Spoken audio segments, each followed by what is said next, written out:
72 hours before Ainsley Grant became a sniper, her biggest concern was a discrepancy in the ammunition inventory logs. The morning sun hammered down on forward operating base Griffin like a physical weight. September in Helmand Province meant temperatures pushing 115 degrees by noon. The air tasted like dust and diesel fuel. Ainsley sat in the dim coolness of the supply depot, her eyes scanning spreadsheets on a battered laptop that took 30 seconds to load each page. 7,200 rounds of 5.56 millimeter NATO ammunition, cataloged, verified, and ready for distribution. The M240B machine gun belts were organized by lot number. The 50 caliber BMG rounds sat in their specialized containers, each one accounted for down to the last cartridge. Everything in its place, everything documented with obsessive precision. This was what Ainsley understood: order, systems, predictability. She was 24 years old, originally from Butte, Montana, where her father had worked in the copper mines until a cave-in crushed 3 vertebrae in his lower back. Her mother taught elementary school and stretched every dollar until it screamed. When Ainsley graduated high school, college wasn't even discussed. The family needed money, not more debt. The Army recruited heavily in towns like Butte. Good pay, benefits, job training, and a chance to see something beyond the same gray mountains she'd stared at her entire life. Ainsley signed the papers 2 weeks after her 18th birthday. Basic training nearly broke her. The drill sergeant had screamed until veins bulged in his neck. She'd run until her legs felt like rubber bands. She'd crawled through mud under barbed wire while instructors fired blank rounds over her head. 3 recruits in her platoon quit in the first week. Ainsley had wanted to quit every single day, but quitting meant going home with nothing. Quitting meant her father had sacrificed his back for nothing. Quitting meant she was exactly as small as that gray Montana town had always made her feel. So she didn't quit. She pushed through every obstacle with stubborn, grinding determination. Not because she was brave, because the alternative was unacceptable. After basic training, she'd specialized in logistics and supply chain management. It wasn't glamorous. Nobody would write stories about the person who counted bullets and verified serial numbers on equipment. But it suited her methodical mind. She was good with numbers and details. She never forgot an order or miscounted inventory. Her superiors noticed her reliability quickly. Eventually, they assigned her here, Forward Operating Base Griffin, middle of nowhere Afghanistan, where insurgents controlled the surrounding territory and every supply convoy was a potential ambush. Ainsley closed the laptop and wiped sweat from her forehead. Even in the shade, the heat was oppressive. She checked her watch. 1,100 hours. Lunch in the mess hall meant sitting with the same 3 people she ate with every day. Briggs, the mechanic from Texas, who could rebuild a Humvee engine blindfolded and had opinions about everything from football to foreign policy. Keller, the communications specialist, who handled the encrypted radio systems and told terrible jokes with perfect comedic timing. And Marcus Vaughn, the combat medic who had saved more lives than he could count and never talked about any of them. They were good people, as close to friends as you could have in a place like this. The mess hall smelled like industrial cleaner and overcooked meat. Ainsley grabbed a tray of something that might have been chicken and found Marcus sitting alone in the corner. He looked exhausted, dark circles under his eyes, the kind of tired that sleep couldn't fix. She sat down across from him without asking permission. That's how it worked here. You didn't wait for invitations. Marcus looked up and managed a tired smile. Inventory day? Every day is inventory day. Ainsley poked at her chicken. It had the texture of rubber. You look like hell. Medevac came in at 0300, IED casualty. Kid was 19. Marcus stared at his coffee. Couldn't save his legs. Ainsley didn't know what to say to that. She never knew what to say when Marcus talked about his work. Her job involved spreadsheets and climate-controlled storage. His involved blood and screaming and making impossible decisions about who lived and who didn't. They ate in silence for a while. Then Marcus set down his fork and looked at her with sudden intensity. You should learn more than just logistics. Ainsley blinked. What? There are training opportunities on base. Combat first aid, weapons handling, navigation. Most support personnel ignore them. He leaned forward. But everyone should know how to defend themselves, how to help others in an emergency. I went through basic combat training. I know how to shoot. When was the last time you actually fired a weapon? Ainsley thought about it. Basic training, 18 months ago. She'd qualified with the M4 carbine, hit enough targets to pass, and hadn't touched a rifle since. That's what I thought. Marcus pulled a crumpled piece of paper from his pocket and slid it across the table. Master Sergeant Morse runs an optional program, Tuesday and Thursday evenings. Show up if you want to be more than just a name on a casualty list. He stood up, grabbed his tray, and walked away before Ainsley could respond. She looked at the paper. Crude handwriting listed times and a location on the far side of the base. At the bottom, a single sentence. Every soldier holds the line when the moment demands it. Ainsley folded the paper and put it in her pocket. She probably wouldn't go. She had inventory to manage, reports to file. Her job was important enough without adding extra complications. But that evening, after finishing her logistics duties, she found herself walking toward the coordinates Marcus had written down. The shooting range sat at the edge of the base, surrounded by blast barriers and overlooked by a guard tower. Even at 1800 hours, the heat was brutal. Ainsley approached a small group of soldiers standing near a weapons rack. Most were younger than her.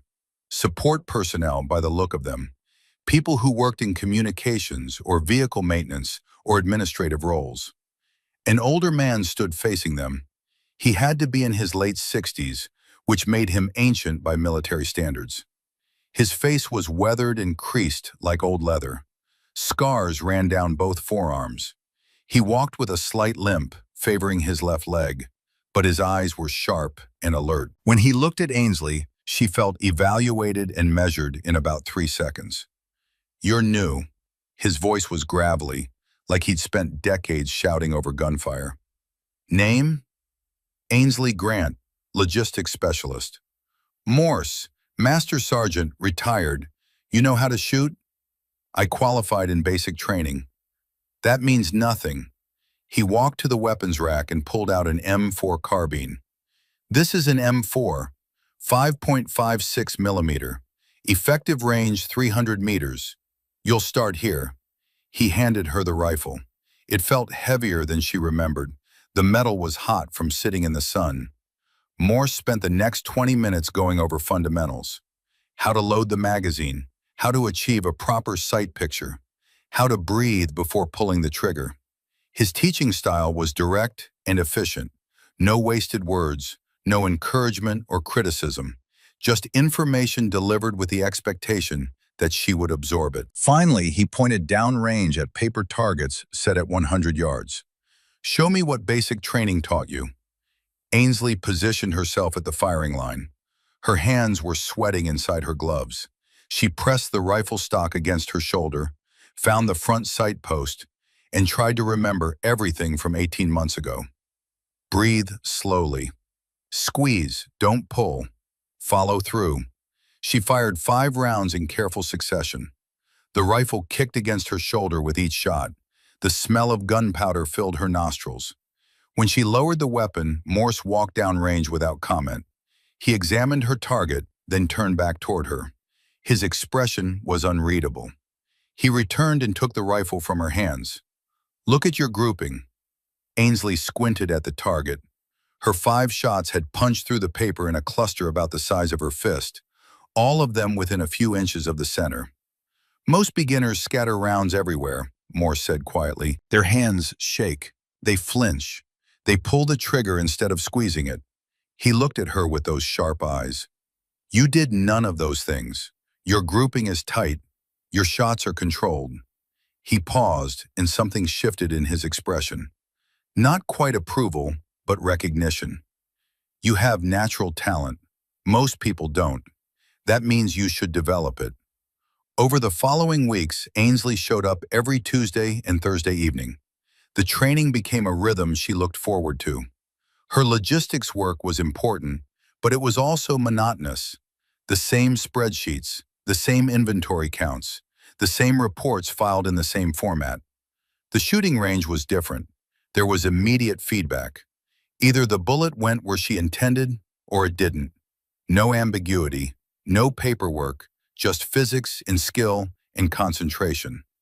Morse taught with quiet intensity. He explained the science behind marksmanship, how wind affected bullet trajectory, how temperature changed powder burn rates, how breathing at the wrong moment could shift point of impact by several inches. By the third week, he introduced her to different weapons systems. The M240B machine gun, the M249 squad automatic weapon. Each one had different characteristics, different recoil patterns, different effective ranges. Then in the sixth week, he brought out something different. The M110 semi-automatic sniper system sat on the bench like a piece of precision machinery, which is exactly what it was. Longer than the M4, heavier, a powerful scope mounted on top. This wasn't a rifle for spraying bullets at close targets. This was for surgical precision at extreme distances. Morse handled it with reverence. 7.62 millimeter NATO, effective range 800 meters, semi-automatic so you can put rounds downrange faster than bolt-action systems. He looked at her. But it requires perfect trigger discipline. Any flinch gets magnified through the scope. He set up targets at 300 yards, tiny dots in the distance. Ainsley settled behind the rifle. The scope brought the world into sharp focus. She could see individual staple holes in the paper target. Through the magnified view, 300 yards felt like 50. Morse's voice was calm beside her. Breathe slowly. Let half the breath out. Hold. Squeeze. The rifle bucked harder than the M4. The boom was louder, deeper. Through the scope, Ainsley watched the bullet punch through the paper just left of center. Wind, Morse said. You didn't account for the crosswind. Try again. She made the adjustment. The second shot hit dead center. By the end of the session, she'd put 9 out of 10 rounds within a 6-inch circle at 300 yards. Her shoulder ached from the recoil. Her eyes were tired from staring through the scope, but something inside her felt settled and calm in a way it rarely did. Morse was quiet as they cleaned the weapons. Finally, he spoke without looking at her. You could do this professionally. Sniper school, precision marksman courses. He paused. You have the temperament for it.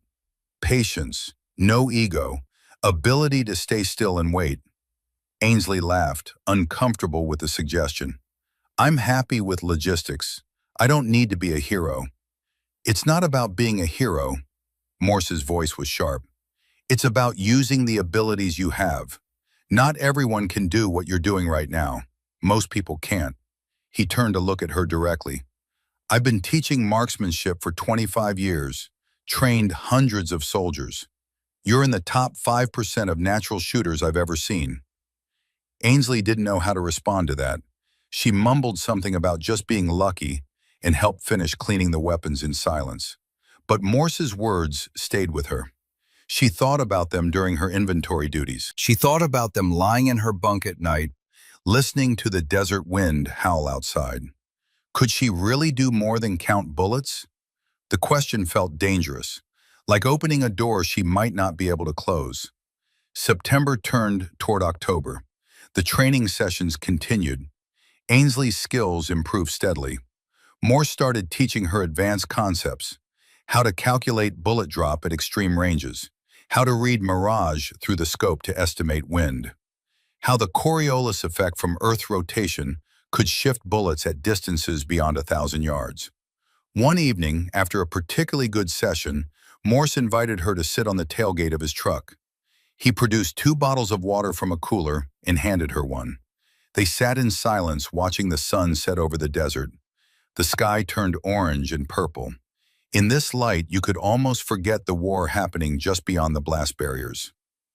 I had a daughter, Morse said suddenly. She'd be about your age now, 24, 25. Ainsley turned to look at him, surprised.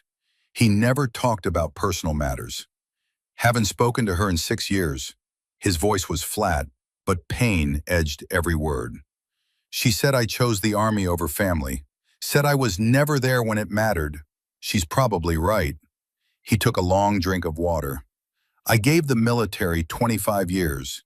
Deployed to Grenada in 83, Panama in 89, Desert Storm in 91. Came home with scars and stories.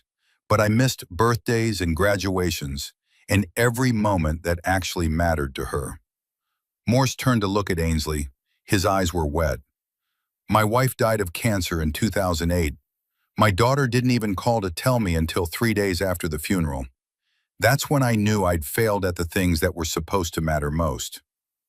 Ainsley didn't know what to say. She'd never seen this side of him, the vulnerable, broken parts beneath the hard exterior. Why are you telling me this? She asked quietly. Because you remind me of her. That same determination, that same quiet strength. He looked away, back at the sunset. Teaching you feels like a second chance, like maybe I can do right by someone, even if I failed with her. The weight of that confession settled between them. Ainsley understood suddenly why Morse invested so much time in these training sessions, why he showed up every week even though he was retired and had no official obligations, why he cared so much whether she developed her abilities.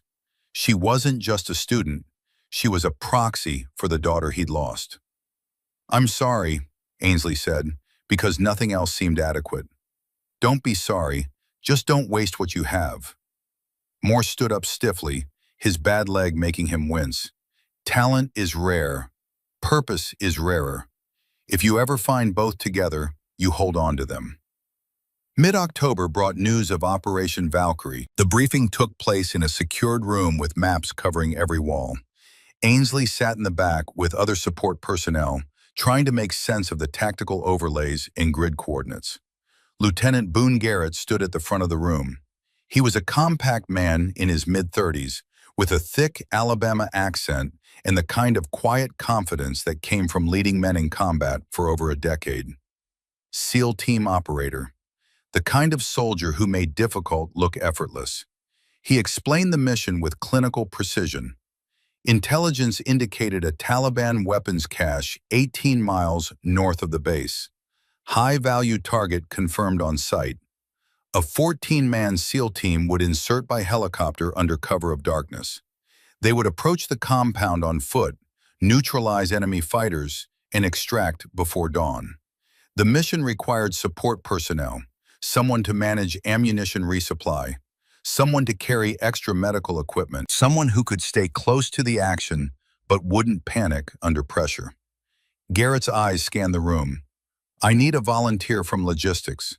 Someone reliable who won't freeze up if things get complicated. Ainsley's hand went up before she consciously decided to raise it. Garrett nodded. Grant, you're on the manifest. Report to the armory at 2200 hours tomorrow for gear issue. That was it. No discussion, no second guessing. She'd volunteered, and now she was committed. After the briefing, Morse found her outside the building. He didn't say anything for a long moment, just looked at her with an expression she couldn't quite read. You don't have to do this, he finally said. Logistics specialists aren't required to go outside the wire. I know.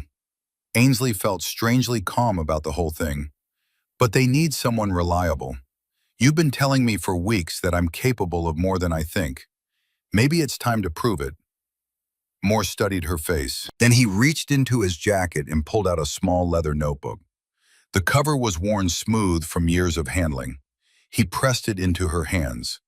Started writing this in 1983. Every lesson I learned the hard way. Every mistake that almost got me killed. Every piece of wisdom worth passing on. Ainsley opened it carefully. Pages filled with sketches, calculations, handwritten observations, wind drift tables, range estimation techniques, notes on breath control and trigger discipline. "I can't take this," she protested. "This is yours." "It's yours now." Morse's voice was firm. "Trust what I taught you. You're ready for more than carrying boxes. You've always been ready. You just needed the right circumstances to see it." He gripped her shoulder once, hard, then walked away without looking back. The night before the mission, Ainsley lay in her bunk staring at the ceiling. The fan spun slowly overhead, moving hot air in lazy circles. She could hear other soldiers in nearby bunks, breathing, shifting, one person talking quietly in their sleep. She thought about her parents back in Montana, her father with his ruined back, sitting in the living room watching television because standing hurt too much. Her mother grading papers at the kitchen table, her reading glasses sliding down her nose. Her younger brother who was starting community college and working 2 jobs to pay for it. They had no idea what she was about to do. They thought she counted supplies in a secure warehouse. They thought she was safe. Maybe she would be safe. The briefing made it sound straightforward. Stay 50 yards back from the action. Distribute ammunition as needed. The SEALs would handle the dangerous work. But something in Morse's eyes when he gave her that notebook suggested he knew better. Suggested that plans rarely survive contact with reality. Ainsley pulled the notebook from under her pillow and flipped through it by the dim light of a battery-powered lantern. Page after page of hard-won knowledge. On the inside back cover, she found an inscription she hadn't noticed before. Written in Morse's careful handwriting, "Ainsley, you'll hit a wall. Everyone does. When you want to quit, remember, the only failure is stopping before you're finished. Everything else is just a temporary setback. You've got this. You've always had this." Callahan Morse. Dated September 14th, the day before she'd raised her hand to volunteer for this mission. He'd known. Somehow he'd known she would end up here. The helicopter ride toward the operation zone felt like descending into hell. Ainsley sat in the Black Hawk surrounded by 14 SEALs who checked their weapons with mechanical efficiency. Nobody spoke. The only sounds were the rotor blades chopping through the night air and the occasional crackle of radio communication between the pilots. It was September 12th, 0230 hours. The desert stretched black and empty beneath them, visible only as darker shapes against a dark sky. Stars overhead burned with crystalline clarity. Ainsley checked her gear for the 100th time. 320 rounds of 7.62 millimeter ammunition distributed in 16 magazines across her vest. Medical trauma kit strapped to her thigh. 6 liters of water. M4 carbine loaded with a full magazine, safety engaged, barrel pointed down. Everything in its place, everything accounted for. Across from her sat Corporal Garrett Sullivan. Everyone called him Reaper, though Ainsley didn't know why. He was 28 years old, from Montana, like her, with the kind of icy calm that never seemed to crack, regardless of circumstances. His primary weapon was an M110 SAS, the same precision rifle Morse had been training her on. Sullivan caught her looking and nodded once. No words needed, just acknowledgement between 2 people from the same cold mountains who'd somehow ended up in this hot desert preparing to do violence. The helicopter banked slightly, adjusting course. Ainsley's stomach lurched. She gripped the seat harness and focused on breathing slowly. In through the nose, out through the mouth, like Morse had taught her. Lieutenant Garrett's voice came through everyone's headsets. Calm, professional. 5 minutes to insertion. Final checks. The SEALs moved in perfect synchronization, checking magazines, adjusting night vision mounts, securing gear that might rattle or shift during movement. These men had done this hundreds of times. For them, this was routine. For Ainsley, it was anything but. 2 minutes out, the world exploded. The pilot's voice cracked with sudden urgency. "RPG! RPG! Brake right!" The helicopter jerked violently sideways. Through the open door, Ainsley saw streaks of light racing up from the darkness below. Tracer rounds, dozens of them, green fingers reaching toward the aircraft with murderous intent. This wasn't supposed to happen. The intelligence briefing said the area would be clear until they reached the compound. Someone had gotten it wrong. Fatally wrong. Lieutenant Garrett was shouting orders, but the words were lost in the chaos. A sound like thunder striking metal. The helicopter shuddered. Warning lights flashed red throughout the cabin. The smell of burning hydraulic fluid filled Ainsley's nostrils. The aircraft spun. The horizon tilted at impossible angles. Ainsley's head slammed against the bulkhead despite her harness. Stars exploded across her vision. Her ears filled with a high-pitched ringing that drowned out everything else. The ground rushed up to meet them. The pilot was fighting for control, pulling every trick he knew to keep them airborne.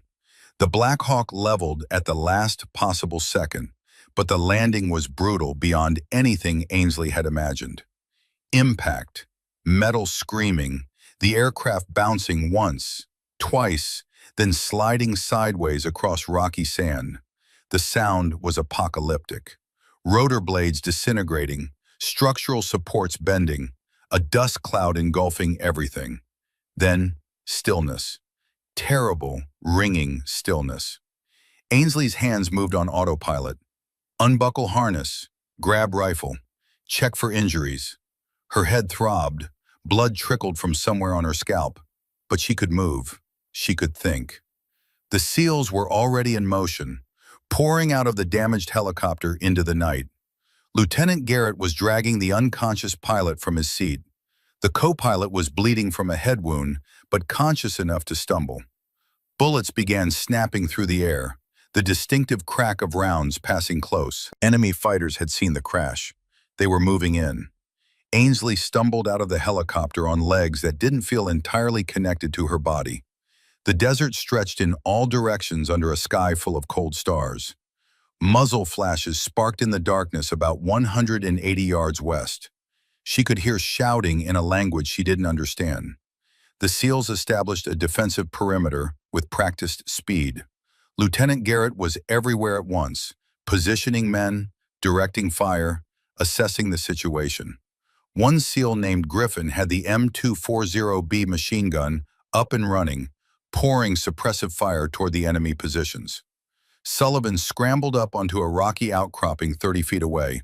He set up his M110 SAS with quick, efficient movements. Within seconds, the rifle spoke. A deep boom that echoed across the desert. Pause. Another boom. Through the darkness, insurgents began dropping at distances Ainsley could barely see. She dropped to the sand beside a SEAL and opened her supply pack. This was her job: distribute ammunition, keep the fighters supplied.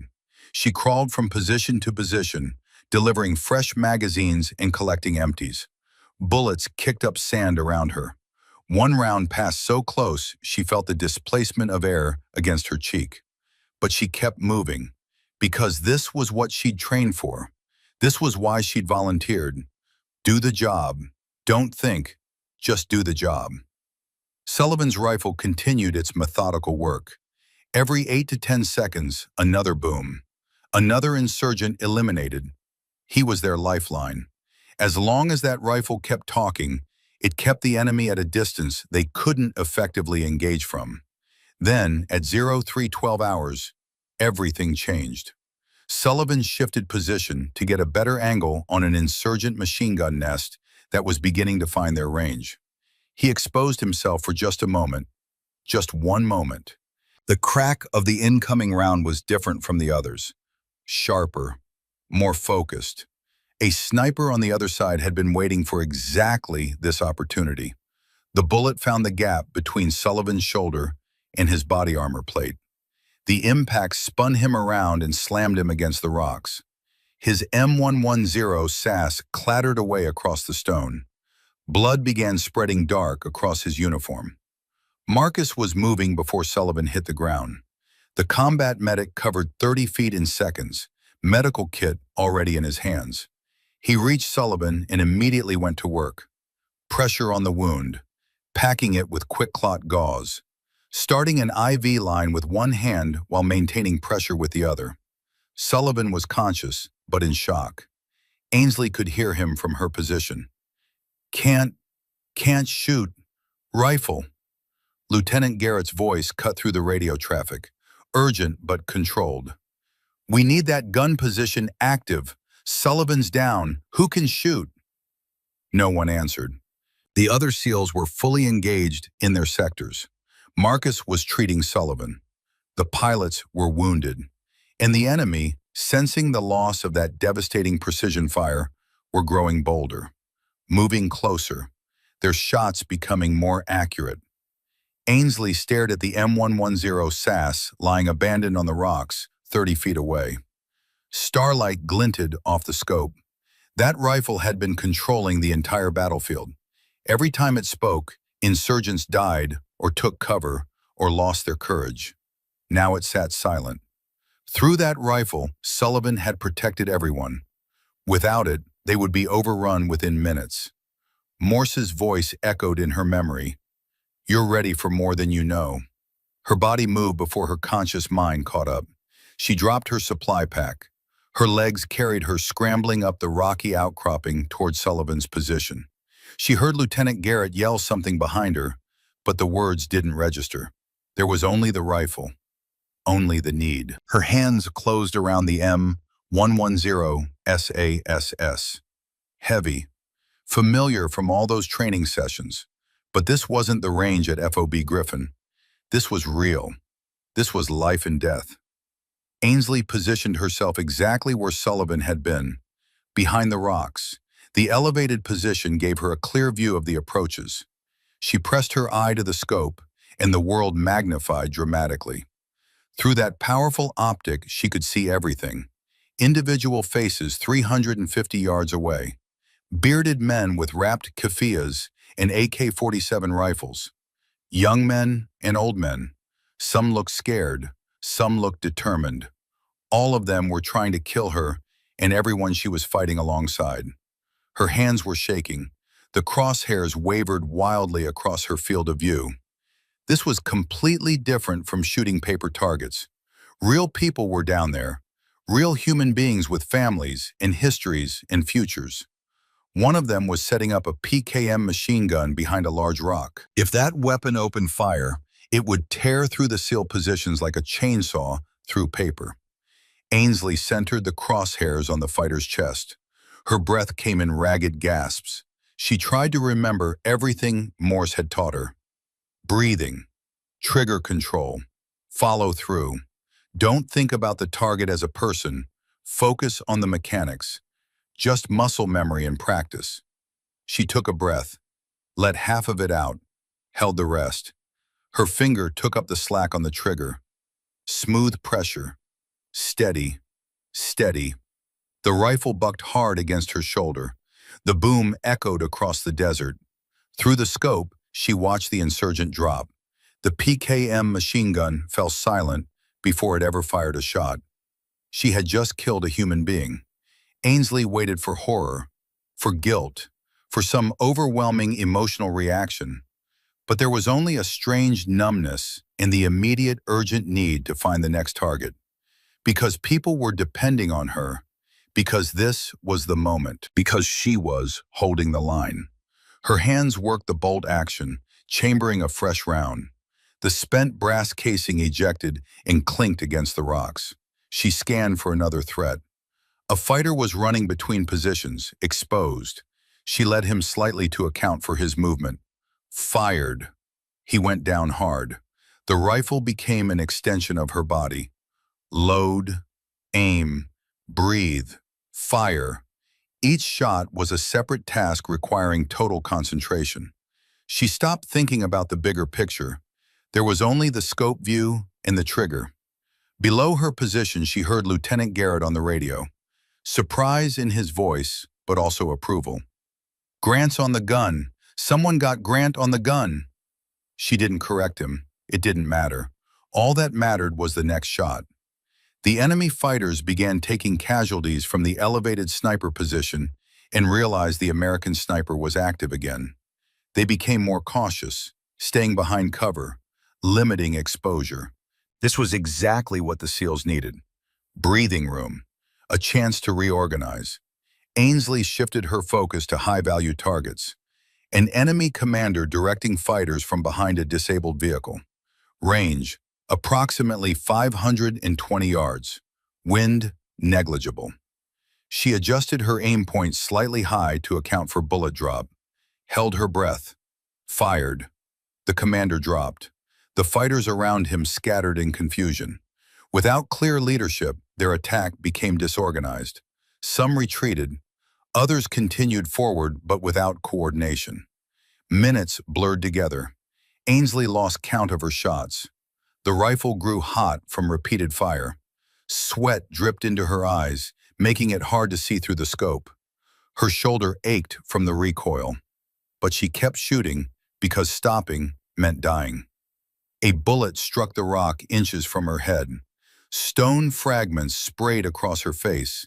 She felt sharp stings as something cut her cheek. Blood ran down her neck, soaking into her collar. She shifted position slightly and kept firing. The wound didn't matter. Nothing mattered except maintaining this position. Then she heard the most beautiful sound imaginable, the distinctive whoop, whoop, whoop of helicopter rotors. She glanced up and saw two Apache gunships streaking across the sky like avenging angels. Their presence changed everything instantly. The Apaches opened fire with devastating effect. 30mm chain guns producing that characteristic brrr sound. Hydra rockets streaking from weapons pylons and exploding among the insurgent positions with tremendous violence. The enemy attack collapsed immediately. Fighters scattered and ran, trying to escape the aerial onslaught. It was over. Ainsley lowered the rifle. Her entire body began trembling with adrenaline crash. Every muscle felt like water. She slumped against the rocks, suddenly aware of the blood on her face, the bruise blooming on her shoulder, the ringing in her ears. Lieutenant Garrett climbed up to her position. His face was covered in dust and sweat. Blood stained his uniform from wounds she hadn't noticed during the fight. He looked at her with an expression she couldn't quite read. Respect, maybe, or disbelief. "You hit?" His voice was hoarse from shouting orders. Ainsley wiped blood from her face with the back of her hand. "Still holding together, sir." He nodded slowly. "You gave us the breathing room we needed. Sullivan owes you his life." He paused. "We all do." That was all he said. But the weight behind those words was enormous. Coming from a SEAL team leader with 15 years of combat experience, those words meant everything. He turned and started climbing back down, stopped halfway, looked back at her. "Sullivan's stable. Marcus got him patched. You saved lives tonight. Don't forget that." Then he was gone, coordinating the extraction, directing his team, being the leader his men needed. Ainsley sat alone on the rocks with Sullivan's rifle across her lap. Dawn was beginning to break in the east, the sky shifting from black to deep blue to orange. Beautiful and terrible at the same time. She had killed people tonight, at least 8 that she could confirm, maybe more. The faces were already starting to blur together in her memory. Young men, old men, fighters who probably believed they were defending their homeland from invaders. She waited for the guilt to hit, the horror, the moral crisis that should come from taking human lives. But all she felt was exhausted numbness. And underneath that, something else. Something she didn't want to examine too closely. Satisfaction. The knowledge that she'd performed under extreme pressure, that her shots had been clean and precise, that she'd done exactly what needed doing. Was that wrong? Was she supposed to feel worse about it? The extraction helicopters came in loud and fast. Medevac birds with red crosses painted on their sides. A security team established a perimeter while medics rushed to the wounded. Sullivan went first. They had him on a stretcher, IV bags hanging from poles. Marcus walking alongside, still giving instructions despite his own injury. The SEAL sniper's face was pale from blood loss, but he was conscious. As they carried him past Ainsley's position, he turned his head and caught her eye. He didn't say anything, just nodded once. Acknowledgement between two snipers. recognition of what she'd done. Then Marcus.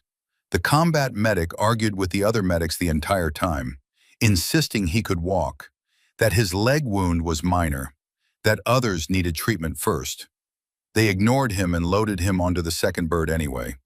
Ainsley climbed down from the rocks on shaky legs.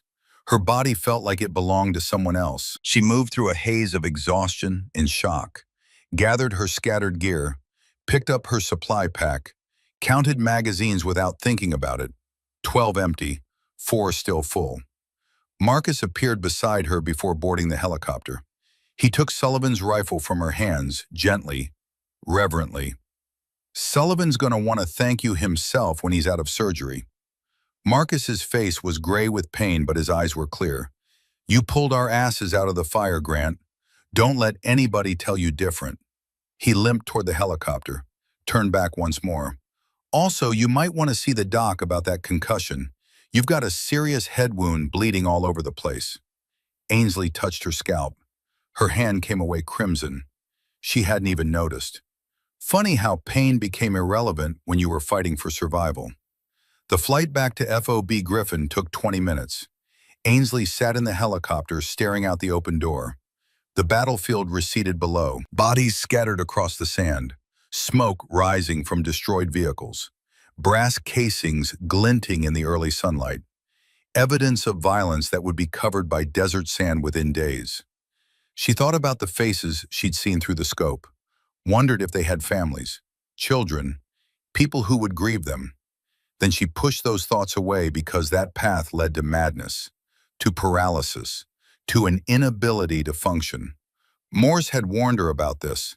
The weight you carry, the faces you see in the dark, the price of doing what needed doing. She hadn't understood then, but she was beginning to understand now. Back at FOB Griffin, everything happened in a blur. Medical processing, a doctor shining lights in her eyes and asking questions about the date and her name and how many fingers he was holding up. 8 stitches in her cheek, 12 more in her scalp, anti-nausea medication for the concussion, orders for 48 hours rest.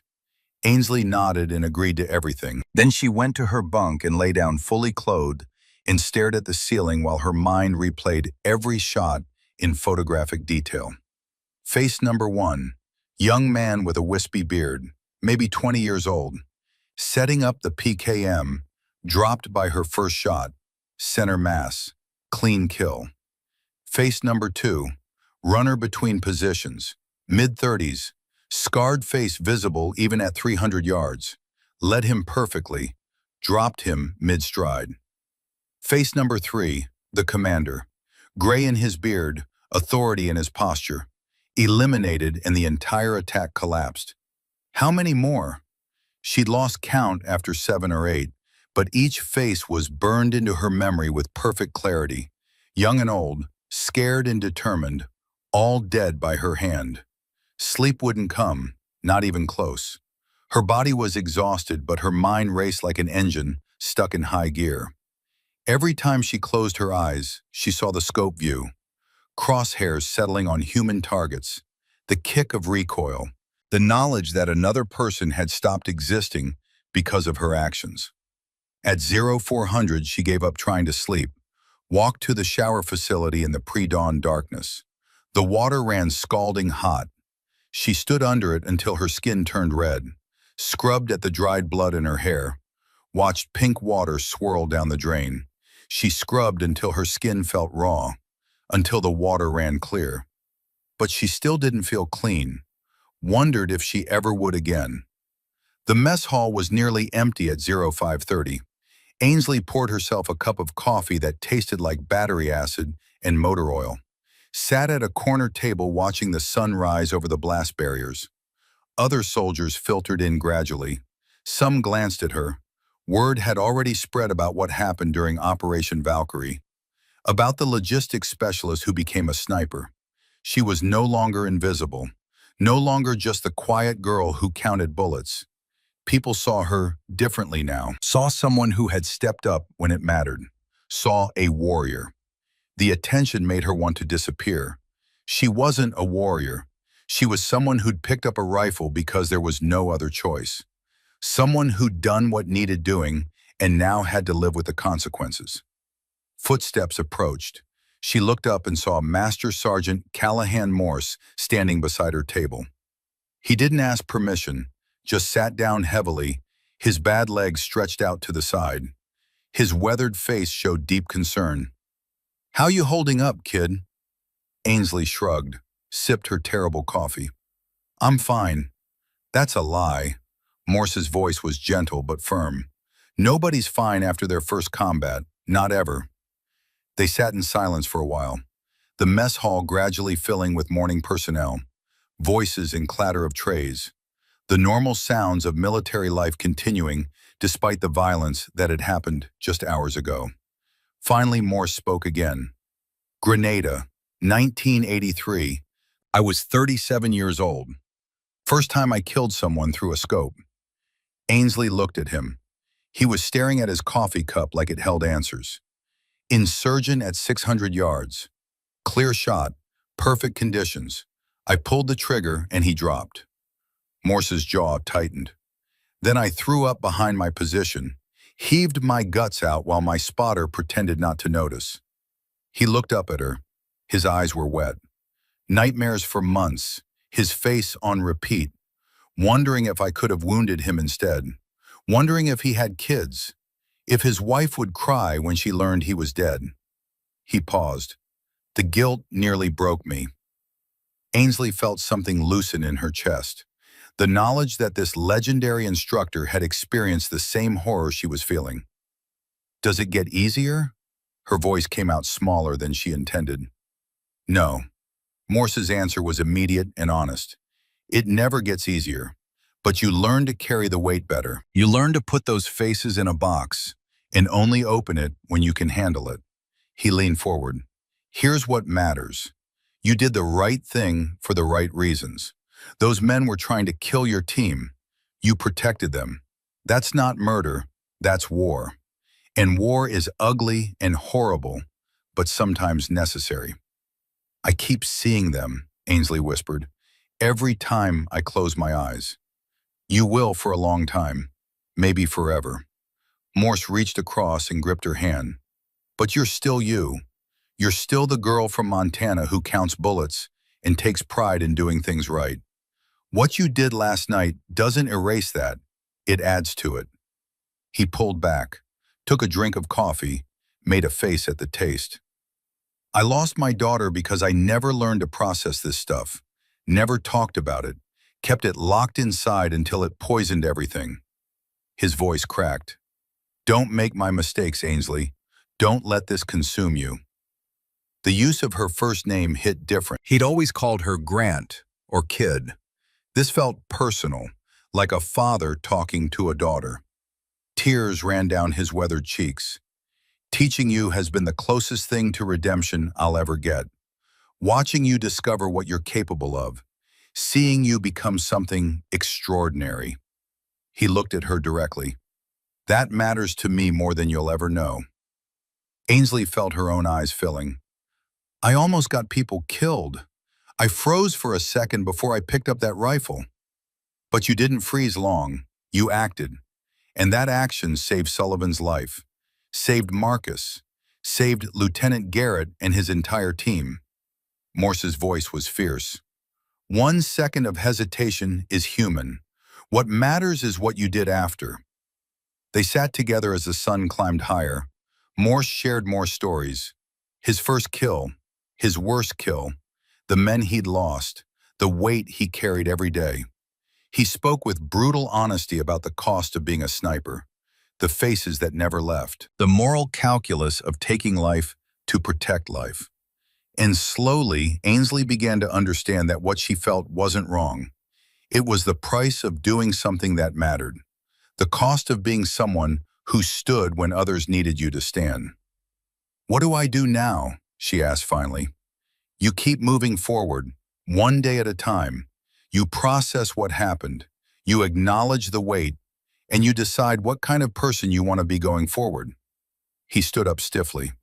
"I've got to file some paperwork, but I want you to think about something. You discovered last night that you're capable of things most people aren't. The question is whether you develop that capability or walk away from it. He walked away before she could respond, left her sitting alone with her thoughts and her terrible coffee. The next 3 days passed in a haze. Ainsley tried returning to her logistics duties, sat in the supply depot staring at spreadsheets. But the numbers felt meaningless now. 7,200 rounds of ammunition. Who cared? She'd fired maybe 20 rounds and changed the outcome of an entire battle. Counting bullets seemed absurdly trivial compared to using them effectively. On the fourth day after the mission, Lieutenant Garrett requested a formal meeting. Ainsley reported to his office at 1400 hours. Her stomach churned with nervousness. She didn't know what to expect. Garrett's office was spare and organized. Maps on the walls. A single photograph of him with his SEAL team. No personal effects beyond that. He gestured for her to sit. "How are you healing up?" He got straight to business, no small talk. "Stitches itch. Concussions better. Cleared for duty." He nodded, shuffled some papers on his desk, then looked at her directly. "I'm recommending you for the Bronze Star with Valor device. Your actions during Operation Valkyrie saved multiple lives. Without someone manning that sniper position after Sullivan went down, we'd have been overrun." Ainsley opened her mouth to protest, but he held up a hand. "I've written hundreds of award citations. I know what merits recognition. What you did was exceptional. Period." He leaned back. "But that's not why I called you here." He picked up a folder. "I've been reviewing your training records, your performance scores, your evaluations from Master Sergeant Morse." He looked at her. "You have natural talent as a marksman, significant talent, the kind that shouldn't be wasted counting supplies." Here it comes, Ainsley thought. The offer, the choice. "Have you ever considered transferring to a combat specialty? Sniper school? Precision marksman courses?" "I've thought about it." Ainsley kept her voice neutral. "But I like logistics. It's important work. I'm good at it." "You're adequate at logistics. You're exceptional at shooting." Garrett's voice was firm. "Combat doesn't care about your job title. When the situation demands action, you either step up or people die. You stepped up. That shows character, shows courage." He set down the folder. "I'll support whatever decision you make. If you want to stay in logistics, that's your right. But I want you to really think about this. Not knee-jerk fear, actual consideration of what you're capable of." Ainsley felt the weight of the decision settling on her shoulders. Stay safe, count bullets, live a predictable life, or embrace something terrifying and purposeful that might break her. "How much time do I have to decide?" "1 week. After that, I need an answer." He stood, indicating the meeting was over. "Talk to people you trust. Think it through. Then make the choice you can live with." She left his office more confused than when she'd entered. Walked across the base in a daze. Her feet carried her to the supply depot out of habit. She sat at her desk and stared at the inventory spreadsheets. 3 hours later, she'd accomplished nothing. The numbers blurred together. Her mind kept circling back to the same questions. Could she go back to this after experiencing what she'd experienced? Could she sit safely in a warehouse, knowing she had capabilities that could save lives in the field? Would the boredom kill her? Would the guilt of not developing her talent eat her alive? That evening, she found Marcus at the medical facility. He was treating a soldier with a sprained ankle when she arrived. After finishing, he waved her into his small office. They sat surrounded by medical supplies and anatomy posters. Marcus looked tired but healthier. His leg wound was healing, though he still moved with a slight limp. "What's on your mind, Grant?" She explained everything. Garrett's offer, the choice between safety and purpose, the fear of becoming someone who killed easily, the fear of wasting her talent. Marcus listened without interrupting. When she finished, he was quiet for a long moment. "I joined as a regular medic," he said finally. "No combat aspirations. Just wanted to help people. Then my first deployment, we got hit hard. Mass casualty event. I found myself treating wounds under fire. Bullets everywhere, people screaming, total chaos. He looked at his hands. And I was good at it, staying calm when everything went to hell, making triage decisions in seconds. I saved 11 people that day, lost 3. What did you do after? Ainsley asked quietly. Trained as a combat medic, never looked back. He met her eyes. Because I discovered something about myself. I'm not just good under pressure. I'm necessary. My skills save lives. How could I walk away from that? He leaned forward. The question isn't whether you can do the job. You proved that already. The question is whether you want to. Only you can answer that. Ainsley left the medical facility and walked the perimeter of the base. Watched the sun set over the desert. Called home on the satellite phone. Her mother answered on the 3rd ring. Honey, are you okay? You sound tired.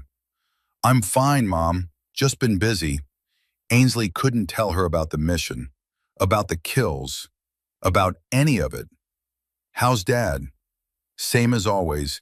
Back still bothers him. He's watching TV right now. Want to talk to him? No, that's okay.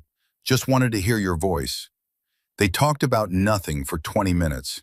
Her brother's community college classes, the weather back in Montana, neighbors' gossip, normal life continuing in a world that felt impossibly far away. After hanging up, Ainsley felt crushing isolation. Her family would never understand what she'd experienced. They couldn't. How could she explain firing a rifle at human targets? How could she describe the weight of watching people die by her hand? Some experiences separated you from the people you loved, created chasms that couldn't be crossed with words. She was alone with this decision, truly alone. The next 2 days she threw herself into training, went to the range every evening and fired hundreds of rounds, pushed her body with long runs carrying heavy packs, tried to exhaust herself enough to sleep without nightmares. It didn't work. The faces still came, but they were becoming less sharp, less immediate, starting to fade into the background noise of memory. On the 6th day, Morse found her at the range. He watched her shoot for 30 minutes without saying a word, just observed her form, her breathing, her groupings. When she finally ran out of ammunition and lowered the rifle, he spoke. You shoot differently now, more efficient, no wasted movement. He paused. Combat does that, burns away everything unnecessary. Ainsley set the rifle down carefully. I can't go back to counting bullets. I've tried. It feels meaningless now. Then don't go back. Morse's voice was matter-of-fact. Some people are born for certain things. You were born for this. Circumstances just revealed it. What if I fail? What if I can't handle sniper school? You already proved you can handle the worst moment. School is just school. He handed her a water bottle. You've been operating under fire. Everything else is easier by comparison. What if I become someone who kills without feeling it? What if I lose myself? Morse's expression softened. That's actually a good sign. Means you still have your humanity. The day you stop worrying about that is the day you've actually lost yourself. He sat down on a bench, gestured for her to join him. Listen to me carefully. You will carry those faces forever. That's the price. But you also carry the knowledge that you saved Sullivan's life, Marcus's life, Garrett and his entire team. His voice was fierce. Those men have families too. Kids who still have fathers because of what you did. That matters. Ainsley felt something shift inside her chest, a weight settling into place, not disappearing, just finding its proper position. I want to do this, she said quietly. I want to go to sniper school. I want to develop this capability. Morse smiled, first genuine smile she'd seen from him. Then do it, and don't look back. The next morning, Ainsley walked into Lieutenant Garrett's office. He looked up from his paperwork. I want sniper school, sir, if the offer still stands. Garrett's expression didn't change, but something shifted in his eyes. Satisfaction, maybe, or validation? Already started the paperwork. Had a feeling you'd make the right choice. He pulled out a folder. Army Sniper School at Fort Benning, 7 weeks, one of the highest failure rates in the military. You'll be pushed harder than you've ever been pushed. I understand, sir. Do you? He stood and came around the desk. This isn't a hobby. This is a complete career change. You'll be taking life regularly, carrying weight most people can't imagine. There's no going back once you commit. Ainsley met his eyes steadily. I'm already carrying the weight, sir. Might as well learn to carry it properly. He nodded slowly. Report date is December 15th. That gives you 3 months to prepare. I suggest you use them. Over the next 12 weeks, Ainsley transformed herself. She ran 6 miles every morning with a 60-pound pack, trained with Morse every evening on advanced ballistics, studied wind reading and range estimation, learned about Coriolis effect and how Earth's rotation shifted bullets at extreme distances. Morse shared everything in his notebook and more. Lessons from Grenada and Panama and Desert Storm. Wisdom purchased with blood and mistakes. He held nothing back. The night before she left for Fort Benning, Morse met her at the flight line. 0600, cold desert morning. The C-130 transport sat on the tarmac with engines warming up. They stood facing each other, old warrior and young warrior, teacher and student, father figure and surrogate daughter. Make me proud, kid. Morse's voice was thick with emotion. I will, Sergeant. I promise. Ainsley's eyes burned with tears she refused to let fall. Morse raised his hand in salute, formal, respectful, final. Ainsley returned it crisply, then turned and walked up the cargo ramp without looking back, because looking back would break her. The C-130 lifted into the sky. Ainsley watched through a window as FOB Griffin shrank below. Morse's silhouette stood alone on the tarmac until the base disappeared entirely. She turned forward. Fort Benning waited. Sniper School waited. A future she'd never imagined becoming was waiting, and she was ready to meet it. Fort Benning, Georgia hit Ainsley like a shock to the system. After months in the Afghan desert, the humidity felt like breathing through wet wool. Rain fell in cold sheets. Everything was green and dense and alien. The training area stretched across wooded terrain that bore no resemblance to the arid landscape where she'd learned to shoot.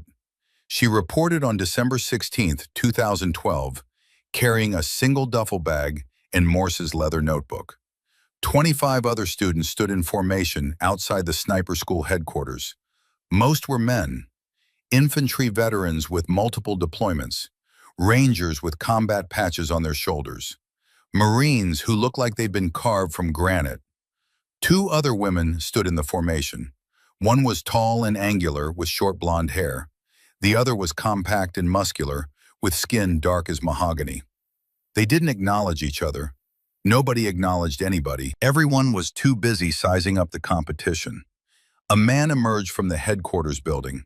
He moved with the economical grace of someone who'd spent decades in combat.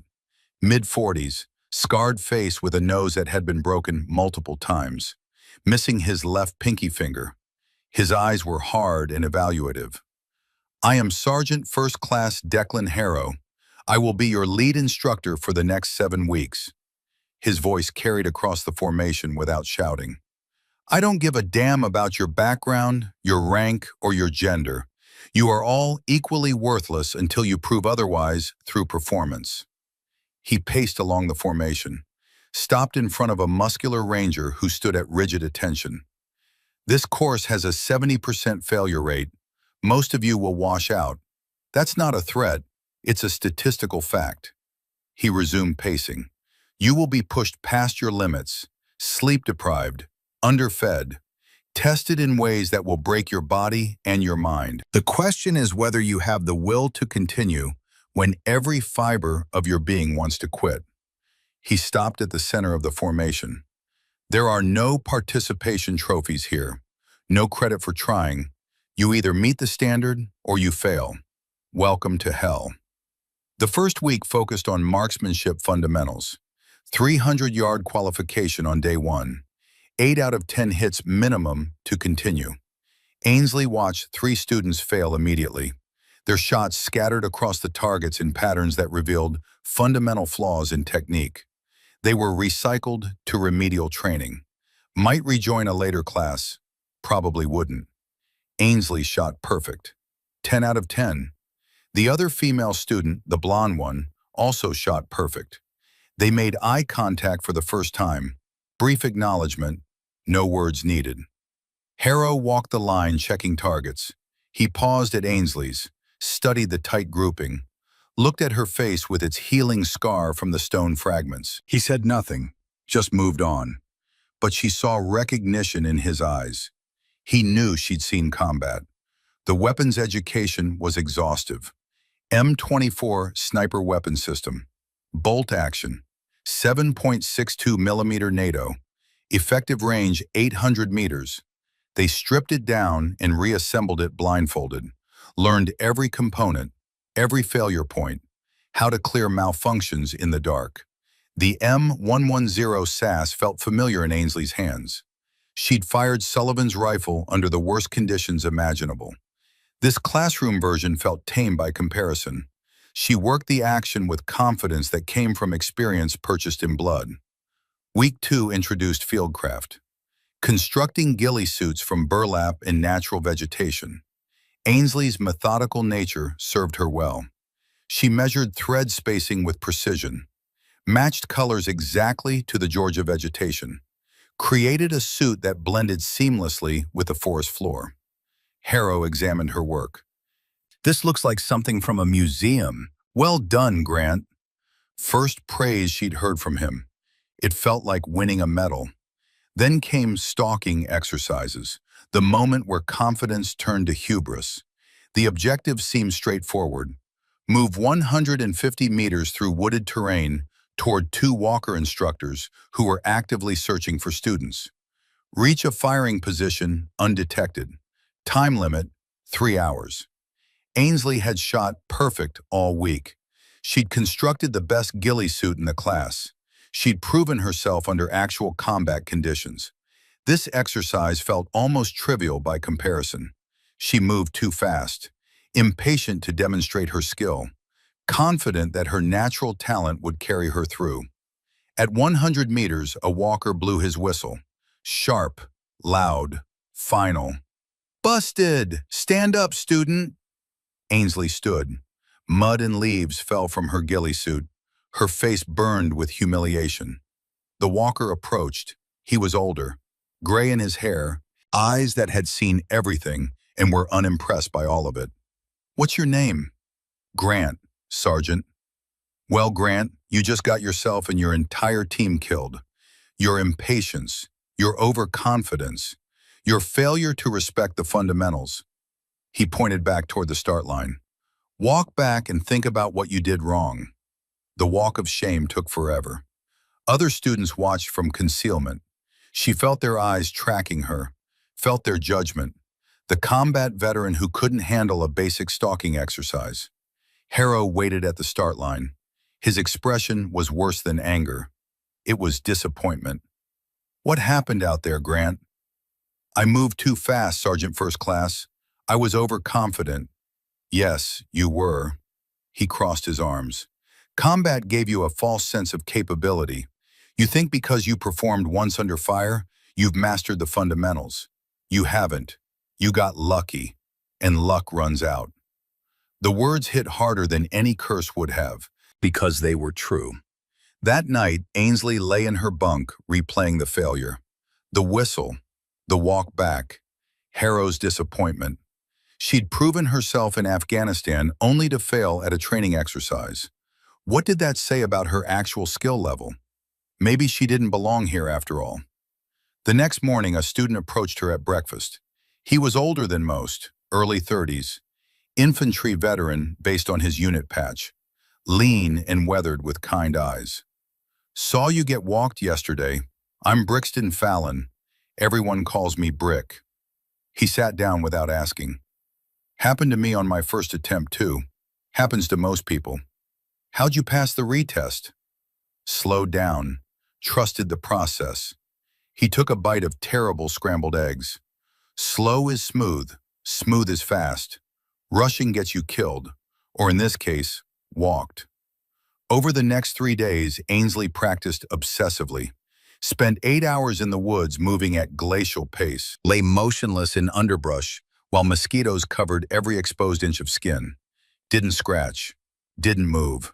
Just breathed and waited and learned patience at a cellular level. Morse's words echoed in her memory. Patience defeats panic. The retest came on January 2nd. Same course, same walkers, different Ainsley.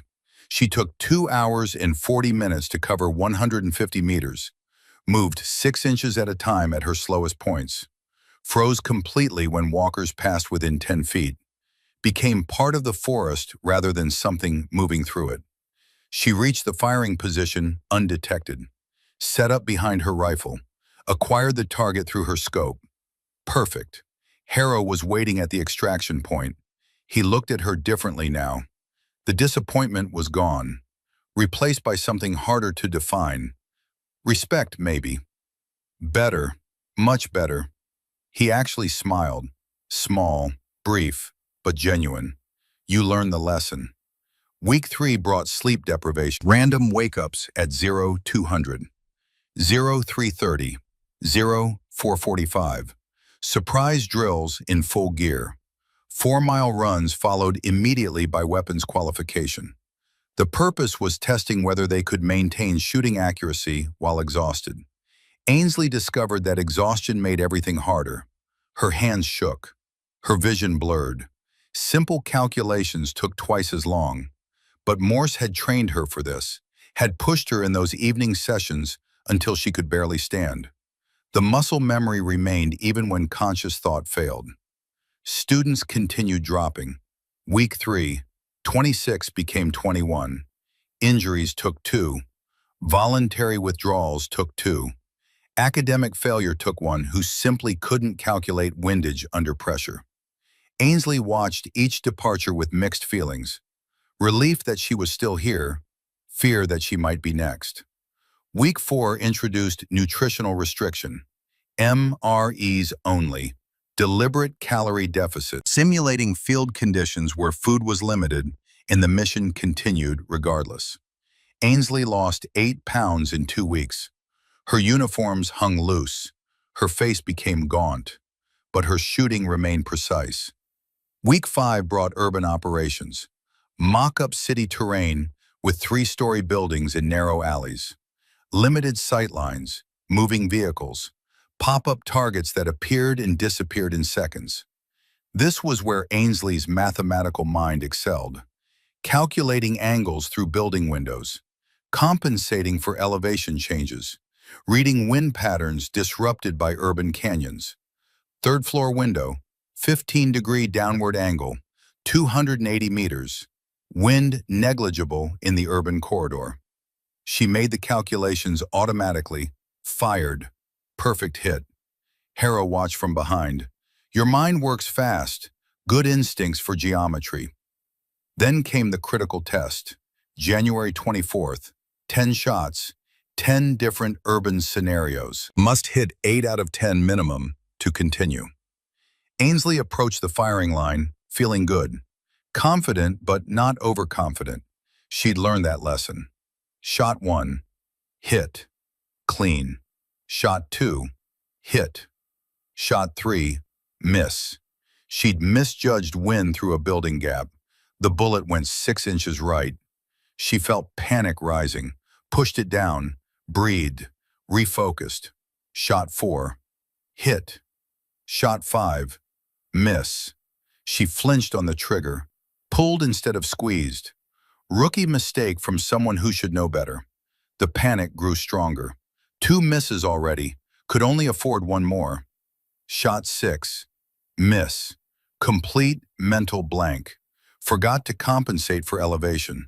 The bullet struck 2 feet low. 3 misses, 7 out of 10. Failure. Ainsley lowered the rifle, feeling numb. Around her, other students were finishing their qualifications. Brick shot 9 out of 10. The blonde female student shot perfect again, but Ainsley had failed. Harrow approached. He didn't yell, didn't curse, just looked at her with that devastating disappointment. "See me after formation, Grant." The rest of the day passed in a fog. Classes on range estimation, practical exercises on wind reading. Ainsley went through the motions, but her mind was elsewhere. Replaying those 3 missed shots, analyzing what went wrong, understanding that the problem wasn't technical, it was mental. She choked under pressure. After formation, she reported to Harrow's office. He sat behind a desk covered in paperwork and range cards, gestured for her to sit. "You want to tell me what happened out there?" "I choked, Sergeant First Class, lost focus, made mistakes I shouldn't make." "Why?" His eyes were sharp, probing. "You've performed under actual combat conditions. You've killed enemy fighters while bullets were flying at you. Why did a simple qualification break you?" Ainsley didn't have an answer. Or rather, she had one, but didn't want to admit it. "I don't know, Sergeant First Class." "Yes, you do." He leaned forward. "You're exhausted, sleep-deprived, undernourished. Your body is breaking down and your mind is following. This is exactly what the course is designed to do. Find your breaking point. See if you quit or push through." He stood up. "You have one retest opportunity. Tomorrow. Same qualification. If you fail again, you're recycled. Might join the next class, might not. Up to you to decide if you have what it takes." Ainsley left his office feeling hollow, walked back to the barracks in the cold rain. Other students were studying or cleaning weapons or sleeping. She sat on her bunk and stared at the wall. She could quit, just walk away, tell them this wasn't for her, go back to logistics and count bullets and live a safe, predictable life. Nobody would blame her. Sniper school defeated better soldiers than her every single week. At 2100 hours, she pulled out Morse's notebook, flipped through pages of wisdom accumulated over 25 years. Wind drift calculations, range estimation techniques, notes on breath control. On the inside back cover, she found the inscription she'd read a dozen times. But tonight, the words hit different. "Ainsley, you'll hit a wall. Everyone does. When you want to quit, remember, the only failure is stopping before you're finished. Everything else is just a temporary setback. You've got this. You've always had this." Callahan Morse. He'd known. Before she'd even left Afghanistan, he'd known she would reach this moment, this crisis point where quitting seemed easier than continuing. And he'd left her this message, this reminder that failure was only permanent if she chose to make it so. Ainsley stood up, grabbed her rifle case, walked out into the rain toward the night range. The range safety wasn't expecting anyone, but he unlocked the facility without question. She spent 2 hours in the darkness running dry fire drills. No ammunition, just mechanics, breathing, trigger press, follow through, over and over until the movements felt automatic again, until her mind quieted and her body remembered what it knew. At 01:30, she returned to the barracks, slept for 3 hours, best sleep she'd had in days. The retest qualification happened at 0800. Same course, same scenarios, different Ainsley. She approached it like she'd approached that stalking retest. Slow, methodical, no rushing, no panic, just fundamentals executed with precision. Shot 1, hit. Shot 2, hit. Shot 3, hit. Compensated properly for wind this time. Shot 4, hit. Shot 5, hit. Smooth trigger press, no flinch. Shot 6, hit. Perfect elevation compensation. She continued through all 10 shots. 10 hits, perfect score. Harrow examined her target, looked at her face, nodded once. "There's the shooter I expected. Don't disappear again." Week 6 brought advanced fieldcraft. Multi-day exercises with minimal support. Students operated in pairs, conducting simulated missions across Georgia backwoods. Ainsley partnered with Brick. They worked well together. His infantry experience complemented her precision shooting. Her mathematical calculations helped him with navigation. They spent 48 hours in the field with limited food and no sleep, moved through terrain while instructors actively hunted them, set up firing positions and engaged targets at extreme range, extracted without detection. Brick noticed the change in her. "You're different after that qualification failure. Steadier somehow. Had to break before I could be whole." Ainsley scanned their route with binoculars. "Needed to remember I'm not special, just someone willing to do the work." "That's exactly what makes you special," Brick said quietly. Week 7 brought the final exercise, the culmination of everything they'd learned. 48 hours. Partner operation. Real-world scenario as realistic as training could make it. Ainsley and Brick received their briefing at 2100 hours on February 3rd. Infiltrate simulated enemy compound. Identify specific targets. Engage from concealment at ranges exceeding 300 meters. Exfiltrate undetected while Walker instructors actively hunted them. Failure meant recycling the entire course. 7 weeks of suffering for nothing. They inserted at night. Georgia woods at 38 degrees Fahrenheit, light rain, visibility minimal. 4 miles to the compound through terrain that would conceal or reveal them, depending on their skill. Ainsley led navigation. Used terrain features and pace count. No GPS, no electronic aids. Just map and compass and decades-old techniques that still worked. They moved at glacial pace, 6 hours to cover 4 miles. Walkers passed within 20 feet multiple times. Never saw them. At 0300 on February 4th, they reached their overwatch position. 380 meters from the compound. Good concealment, multiple routes for exfiltration. They settled into their hide site and waited. 11.5 hours motionless. Rain continued. Temperature dropped to 35 degrees. Ainsley's body went numb from cold and immobility. Didn't matter. Patience defeats panic. Brick struggled more. Infantry guys were used to movement, decisive action.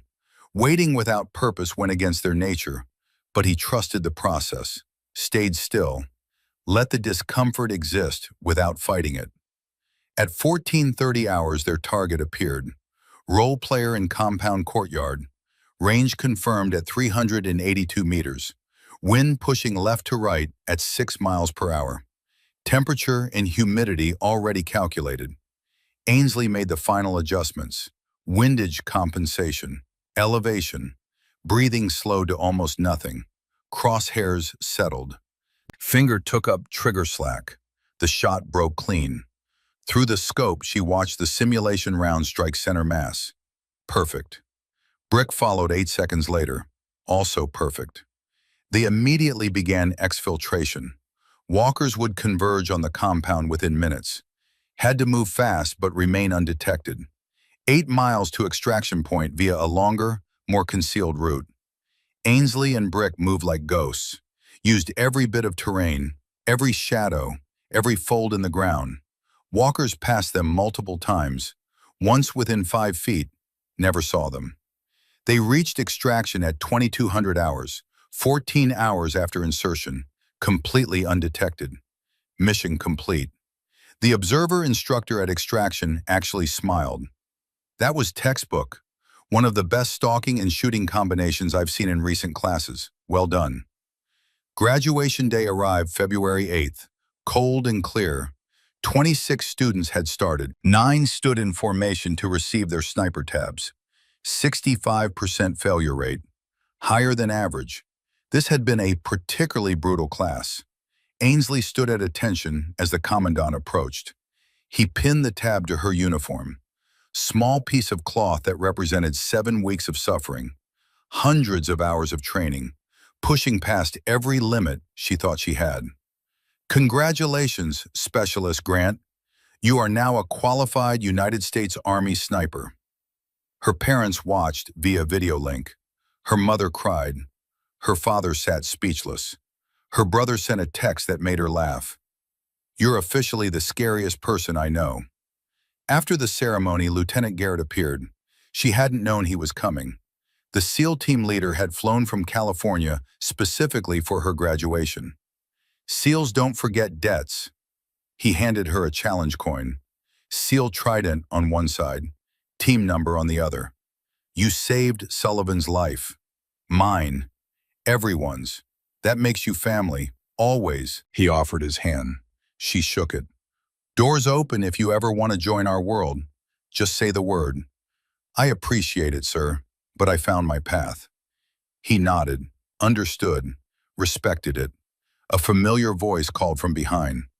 "Heard someone graduated sniper school." Ainsley turned. Corporal Garrett Sullivan stood there in dress uniform, his left arm still in a sling, but standing tall. The Montana sniper who'd been hit in Operation Valkyrie, whose rifle she'd picked up. "Reaper." She hadn't known he'd come. "Took a while to track you down." He extended his good hand. "Wanted to say thank you in person. You gave me a chance to see my kids grow up. That matters more than you know." They shook hands. Two snipers, Montana-born, forged in the same fire. "You earned this." Sullivan handed her something. His M110 SAS scope ring, the one from that night, battle-scarred metal. "Carried this through 3 deployments. Figure you earn the right to carry it forward." Ainsley's throat tightened. "I can't take this." "Already got a new one," he smiled. "Besides, every time you look through a scope, you'll remember, we hold the line, all of us." He saluted once, then walked away. Garrett turned back to Ainsley. "Good hunting, Grant. Make us proud." That evening, Ainsley called Afghanistan on a satellite phone. It took 15 minutes to get connected to FOB Griffin, another 10 to locate Morse. When his gravelly voice finally came through, she felt tears burning. "Sergeant Morse." "Grant, that you, kid? Just wanted to let you know I graduated. 9 out of 26 made it. I was one of them." Silence on the line. Then his voice came back thick with emotion. "Told you so. Knew you had it." He paused. "I'm proud of you, Ainsley. Your father should be too." "I almost quit, Sergeant. Week 5. I was ready to walk away." "But you didn't. That's what matters. You chose to stay." Another pause. "Now go save some lives. That's an order." "Yes, Sergeant." "And Grant, thank you for letting me be part of this, for giving me a chance to do it right with someone." His voice cracked. Ainsley understood. She'd given him redemption, a chance to mentor someone properly, to do for her what he'd failed to do for his own daughter. "Thank you for believing in me when I didn't believe in myself." They talked for another 10 minutes. Then static consumed the connection, and he was gone. Ainsley received deployment orders the next day. 3rd Battalion, 75th Ranger Regiment, precision marksmen attached to direct action teams. Deploy date, April 2013. Back to Afghanistan. She was going home. Full circle, to the place where this had started, where she discovered what she was capable of becoming. The months between graduation and deployment passed in intensive additional training, advanced urban operations, helicopter insertions, vehicle interdiction, every scenario the Rangers might encounter. Ainsley absorbed it all. She deployed in April, landed at Bagram Air Base, and immediately felt the familiar weight of the heat, the dust, the smell of diesel and cordite in war. But this time she wasn't counting bullets. She was using them. Her first mission came within a week. Overwatch position during a high-value target raid, 600 meters from the objective, protecting her team from concealment. Through the scope, she watched Rangers flow through the compound with practiced efficiency, watched for threats, waited with infinite patience. A fighter emerged on a rooftop with an RPG. She saw him before anyone else could react. Calculated range and wind automatically. Fired. He dropped. The RPG never launched. The raid continued without complications. Lieutenant Garrett's words proved true. This was her path. Protecting teammates from positions they couldn't see. making shots they couldn't make, being the guardian angel they didn't know was watching. Over the following months, Ainsley conducted dozens of missions. Each one reinforced what she'd learned: patience, precision, purpose. She carried Morse's notebook on every operation, added her own observations, her own lessons learned, began writing wisdom to pass forward someday. In October, email came from Fort Benning Personnel Office. Master Sergeant Callahan Morse had died, heart attack in his sleep. October 12th, age 68, no family to notify. Ainsley was listed as emergency contact. She sat in her bunk holding the printed email, read it 5 times, felt the grief settle like a physical weight in her chest. Morse was gone, the man who'd believed in her, who'd given her permission to be more than she thought she could be, who'd seen her as the daughter he'd lost. She requested emergency leave. Denied. Active deployment. Mission-critical personnel. Couldn't be spared. Instead, she wrote him a letter. 10 pages of everything she wanted to say. Everything he'd meant. How he'd changed her life. How she carried his lessons every single day. How she thought of him as the father figure her own injured, distant father had never been. She burned the letter in a trash can outside her bunk, watched the pages curl and blacken, sent the smoke up to wherever he was, hoped somehow he knew. She kept his notebook, carried it on every mission, the leather cover growing more worn with each deployment, a physical connection to the man who'd changed everything. In December, her unit rotation brought her back to FOB Griffin for resupply and rest. The base had changed, new faces, new buildings, but the memorial wall remained. She found Morse's name on a new brass plaque, Master Sergeant Callahan Morse, 25 years of service, Grenada, Panama, Desert Storm. She stood at attention, saluted formally, whispered words only he would hear. "I made you proud, Sergeant. I'm holding the line, just like you taught me." In January 2014, Ainsley received new orders. Assistant instructor for basic marksmanship, training new soldiers, passing forward the knowledge that had been given to her. Her first class included a nervous logistics specialist from Tennessee, Private Meadow Sutton, 22 years old, uncertain, capable of more than she knew.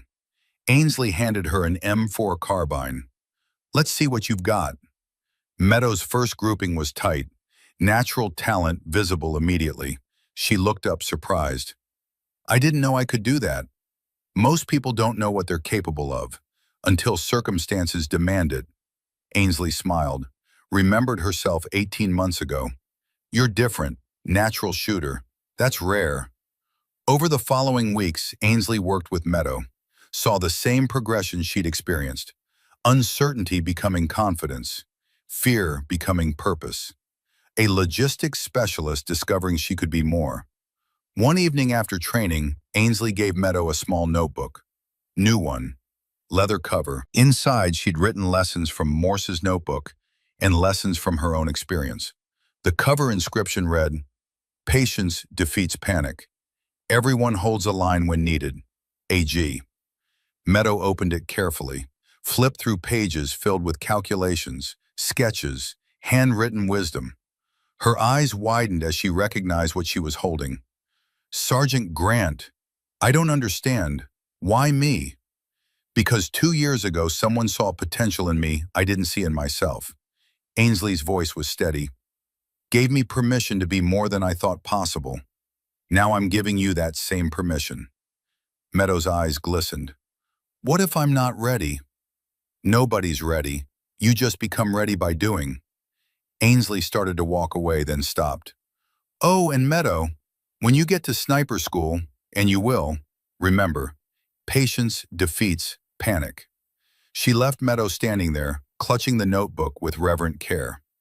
That evening, Ainsley sat alone watching the sunset over FOB Griffin. Same desert, same mountains, same sky that had witnessed her transformation from supply sergeant to sniper. She thought about the path that had brought her here. Helicopter crash, Sullivan falling, the choice to pick up that rifle, every moment of fear and doubt and determination that had forged her into something new. She wasn't counting bullets anymore. She was making every single one count. Morse had given her permission to discover her potential. Now she was giving that same permission to others. The legacy didn't end. It continued, passed from teacher to student, generation to generation, each one carrying the weight and the wisdom forward. The sun touched the horizon, painted the sky orange and gold, beautiful and terrible at the same time. Like war, like life, like everything worth doing. Ainsley stood, stretched, felt the familiar weight of Morse's notebook in her cargo pocket, felt Sullivan's scope ring on the chain around her neck, felt the weight of the faces she carried, the lives she'd taken and the lives she'd saved, the person she'd been and the person she'd become. She had held the line when the moment demanded it, and she would continue holding it, because that's what warriors did, what guardians did, what people who refused to quit did. The desert wind picked up, carried sand and memories. Ainsley turned and walked back toward the barracks. Tomorrow would bring new challenges, new students, new opportunities to pass forward what had been given to her. But tonight, she simply carried the gratitude for a mentor who'd believed in her, for circumstances that had revealed her, for the courage to become something she never imagined. She was Ainsley Grant, former logistics specialist, combat sniper, instructor, guardian, and her war was just beginning.